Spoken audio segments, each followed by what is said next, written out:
बिस्मिल्लाहिर्रहमानिर्रहीम। अस्सलाम वालेकुम। मैं हूं अंसर और आप देख रहे हैं मेरा यूट्यूब चैनल अरब जम्बो न्यूज़। सऊदी अरब की ताज़ा तरीन खबर लेकर आपकी खिदमत में हाजिर हुआ हूं। ख़वातीन समेत 8 लाख से ज़्यादा सऊदी एप्लीकेशन टैक्सी से मुंसलिक। सऊदी पब्लिक ट्रांसपोर्ट अथॉरिटी के तर्जमान सालाह अल-ज़ुवैद ने कहा है कि मुमलिकत में 8 लाख से ज़्यादा सऊदी एप्लीकेशन टैक्सी से मुंसलिक हैं।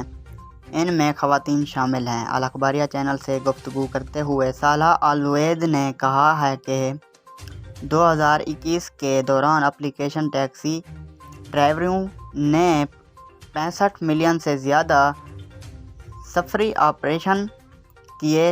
1,80,000 से ज़्यादा अफराद को फ़ायदा पहुंचा। सालाह अल-ज़ुवैद ने कहा कि 5 बार से पुराने मॉडल की गाड़ियों एप्लीकेशन टैक्सियों में 2022 के आखिर तक इस्तेमाल करने की इजाज़त से सऊदियों को फ़ायदा पहुंचेगा। तर्जमान ने कहा कि एप्लीकेशन टैक्सी से बाज़ अफराद माहाना 10,000 रियाल कमा रहे हैं।